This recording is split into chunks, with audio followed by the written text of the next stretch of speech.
김정은 북한 국무위원장이 남북관계에 대해 가장 적대적인 실체인 대한민국과 상론할 일이 전혀 없으며 한국을 동족이라는 범주에서 영원히 배제할 것이라고 밝혔습니다. 북한 노동당 9차 대회가 어제 폐막한 가운데 김 위원장은 지난 20일과 21일 진행된 사업총화 보고에서 이같이 말했다고 조선중앙통신이 오늘 보도했습니다. 김 위원장은 이재명 정부의 대북 유화 정책에 대해 서투른 기만극이고 졸작이라고 평가하며 한국을 배제하는 조치들을 더욱 명백히 해나가겠다고 말했습니다. 이와 함께 한국의 행동이 우리의 안전을 낮춰놓는 행위로 인정되면 임의 행동을 개시할 수 있다며 한국의 완전 붕괴 가능성은 배제될 수 없다고도 주장했습니다. 미국에 대해선 미국이 대북 적대 정책을 철회한다면 좋게 지내지 못할 이유가 없다며 북미 관계는 전적으로 미국 태도에 달려있다고 밝혔습니다. 미국이 자신들의 핵 보유국 지위를 인정하는 조건 위에서는 관계 개선을 꾀할 수 있다는 방침을 재차 확인한 겁니다. 북한은 당대회 폐막 당일인 어젯밤 대규모 열병식을 개최하고 무력을 과시했습니다. 김 위원장은 특히 향후 5년간의 국방계획과 관련해 핵 무기수를 늘리겠다며 핵 재래식 병진 노선을 구체화하고 지상과 수중 발사형의 대륙간 탄도미사일, 인공지능 무인 공격체들이 개발 과제에 포함될 것이라고 밝혔습니다. KBS 뉴스 유지향입니다. 김정은 위원장은 9차 당대회 결론을 통해 어떤 정세 변화도 우리의 전진을 막을 수 없다고 말했습니다. 한국, 미국에 관한 언급 없이 결론 대부분을 북한 내부를 향한 메시지로 채웠습니다.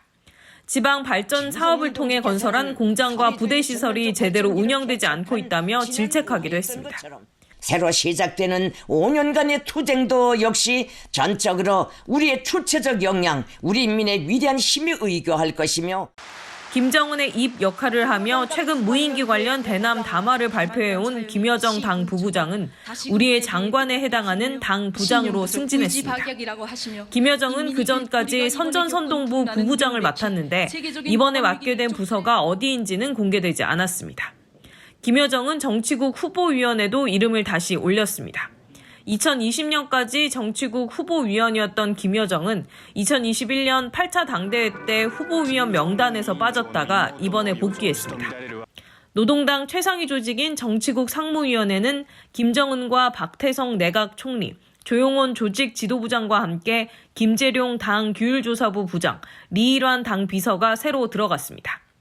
북한은 당대회 5일차까지 회의 내용 공개를 최소화하고 있는 가운데 앞으로 5년간의 부문별 목표와 계획을 토의하는 과정을 진행하고 있습니다. 여기서 도출될 최종 결정서를 통해 대회 노선 방향 등이 공개될 수 있습니다. KBS 뉴스 조지현입니다. 북한 9차 당대회 나흘차 회의에서 김정은 국무위원장을 노동당 총비서로 추대한다는 결정이 만장일치로 채택됐습니다. 김 위원장은 지난 2021년 8차 당대회 때 아버지 김정일의 영원한 직함으로 여겨졌던 당 총비서 직책을 처음 부여받았는데 5년 만에 다시 추대된 겁니다. 일치한 의사에 따라 김정은 동지를 조선노동당 총비서로 추대할 것을 결정한다. 노동당은 김 위원장이 준비된 혁명적 무장력을 건설했다며 핵 무력을 중추로 하는 나라의 전쟁 억제력이 비약적으로 제고됐다고 평가했습니다. 김 위원장의 핵무력 강화 노선이 앞으로도 계속될 것임을 시사하는 대목입니다. 북한은 노동당 규약을 일부 개정했다고 밝혔지만 남북관계를 적대적 두 국가로 명문화했는지 여부 등은 언급되지 않았습니다.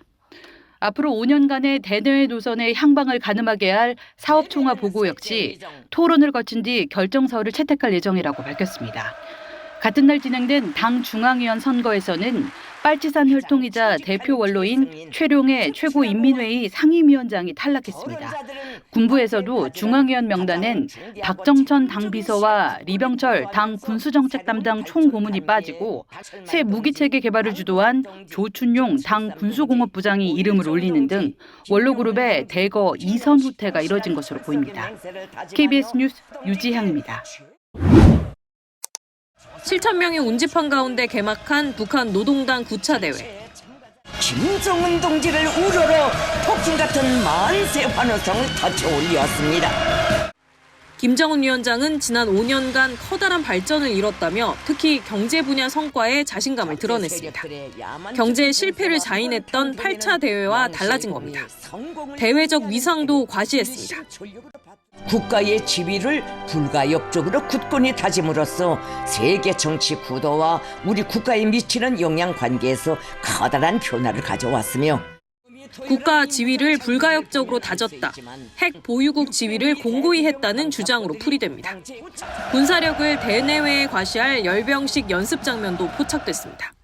지난 17일 평양 인근 미림 훈련장 위성 사진엔 수백 명이 열맞춰 행진하는 등 12,000명가량의 예행 연습 장면이 확인됐습니다. 김일성 광장에서 노동당 깃발 카드 섹션 연습도 찍혔습니다. 지난해 열린 노동당 80주년 기념 열병식과 비슷한 규모로 추정됩니다. 핵과 재래 전력의 결합, 북한판 CNI 위주의 전력들을 보여주면서 핵무력을 과시할 걸로 보여지고 참전 교훈을 얻어서 일부 성능 개량한 전차라든지 드론들을 대거 공개할 것으로. 북한은 이번 당대회를 통해 핵과 재래식 무기의 통합 발전을 통한 국방력 강화 계획을 더 구체적으로 내놓을 것으로 전망됩니다. KBS 뉴스 조지안입니다.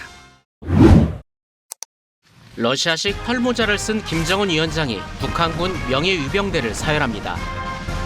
부대 행진과 군악대 공연도 이어집니다. 북한이 건군절이라고 부르는 북한군 창건 78주년을 기념해 김 위원장이 북방성을 방문했습니다.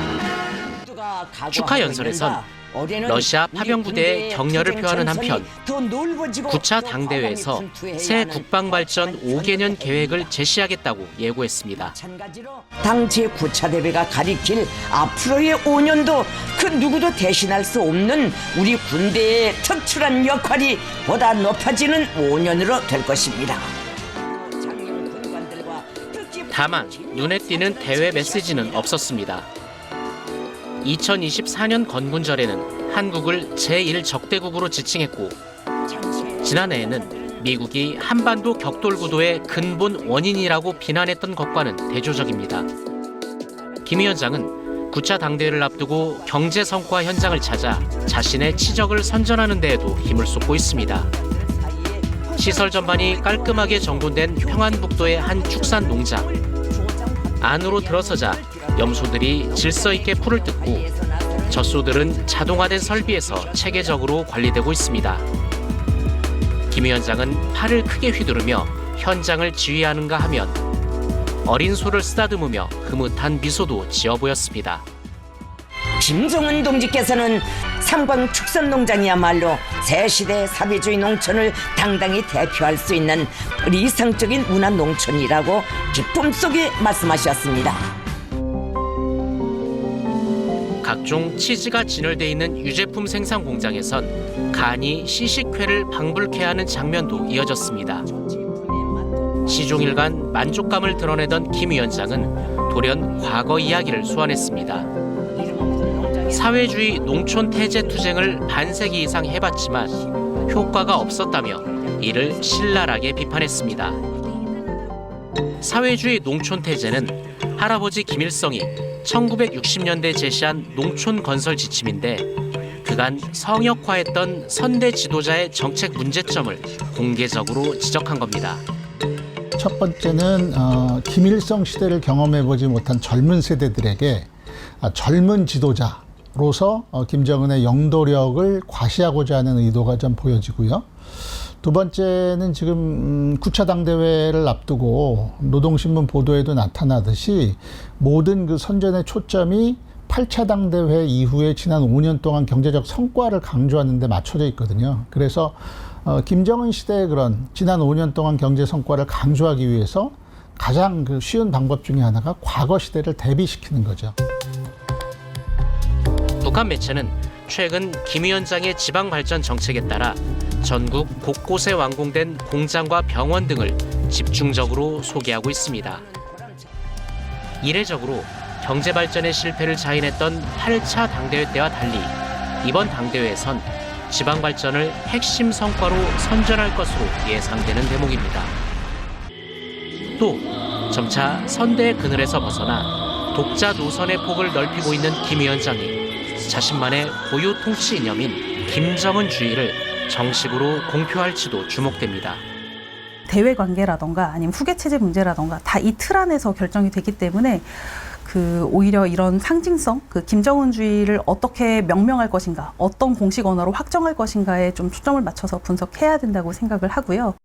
제1비서나 이런 눈에 띄는 그런 인선보다는 오히려 선전이나 조직같이 이제 좀 김정은의 언어를 대외로 전달하는 그런 자리들이 누가 어떤 역할을 맡게 될지에 대해서 좀 더 관심을 가져야 된다고 생각합니다.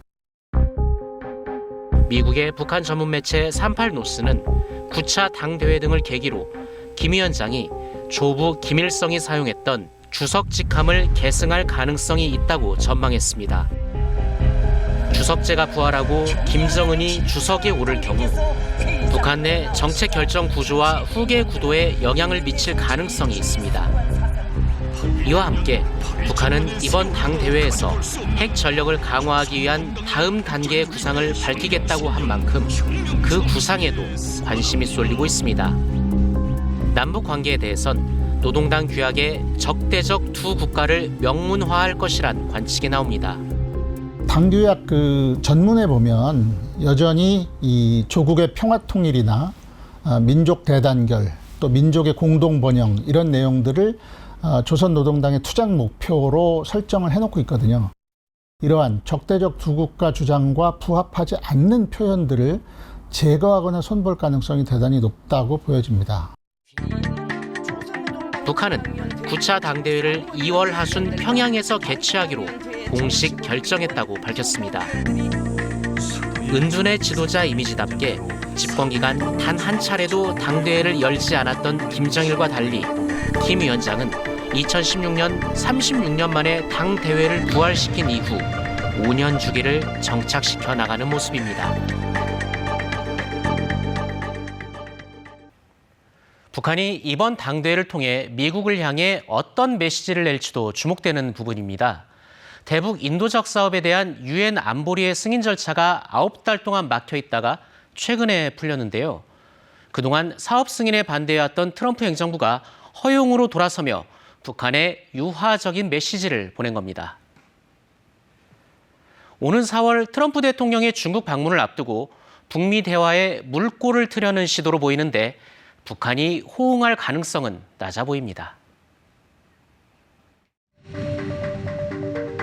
지난 2006년 북한의 1차 핵실험 이후 유엔 안보리 대북제재위원회는 아무리 인도적인 대북 지원 사업이라고 해도 15개 이사국 전체가 만장일치로 동의해야 지원이 가능하도록 결정했습니다.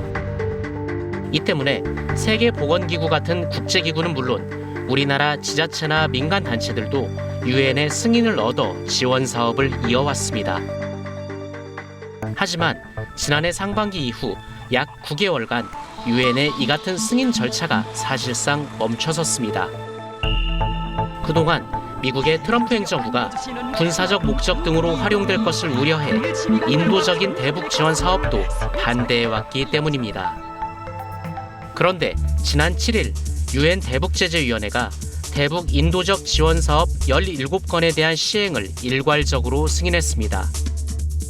이 중에는 아프리카 돼지열병이 남쪽으로 번지는 것을 원천 차단하기 위해 경기도가 신청한 예방사업과 정수시설 지원사업, 스마트 유리온실 지원사업 등도 포함됐습니다. 미국이 허용으로 돌아선 데에는 지난 3일 루비오 미 국무장관을 만난 조현 장관의 제안이 영향을 미친 것으로 알려졌습니다. 한미 공동의 목표를 견지하면서 북한과의 대화의 물꼬를 트기 위한 방안에 대해서도 의견을 교환했습니다. 우리 정부 고위 관계자는 새로운 진전이다. 북한과의 관계 진전을 위한 단초가 될 성의 차원이라고 평가했습니다. 미국이 인도적인 대북 지원에 동의한 건 오는 4월 트럼프 대통령의 방중을 앞두고 북미 대화 분위기 조성을 위해 손짓을 보낸 것이라는 해석이 우세합니다. 9차 당대회에서 대외 관계에서 뭔가 북미 관계를 완전히 단절하겠다라는 이런 메시지가 나오지 않게 하기 위한 사정 관리 정도의 차원에서 보이는 해석하는 게 훨씬 더 정확하다고 보고요. 그러니까 즉 뭐 제재를 완화하겠다라는 시그널이라기보다는 미국이 북한과의 관계를 완전히 닫지 않게 하겠다라는 그러한 그 최소한의 신호를 보낸 거라고 해석하는 게 훨씬 바람직하겠습니다. 다만 북한이 호응에 올지는 미지수입니다. 이번 승인 조치는 과거에도 진행된 적이 있었던 통상적인 절차인데다 북한은 그동안 한국과 국제사회의 인도적 지원을 전면 거부해왔기 때문입니다. 국무부 입장에서는 자신들의 대북 정책을 변화시키지 않으면서도 트럼프 대통령이 생각하고 있는 미북 정상회담의 어떤 분위기를 조성하기 위한 가장 부담이 적은 조치 중에 하나로 제재 면제를 생각했을 가능성이 있다고 보여지는 거죠. 이런 가운데 국정원은 조건이 충족할 경우 북한이 미국과의 대화에 응할 가능성이 있다고 진단했습니다. 북한이 미국과의 대화 자체를 부정하지 않고 트럼프 대통령에 대한 비방을 자제하고 있다는 점을 근거로 들었습니다. 또 대륙간 탄도미사일 ICBM 발사에 민감한 트럼프 대통령을 자극하지 않기 위해 시험 발사도 하지 않고 있다며 북미가 접점을 모색할 가능성이 있다고 내다봤습니다.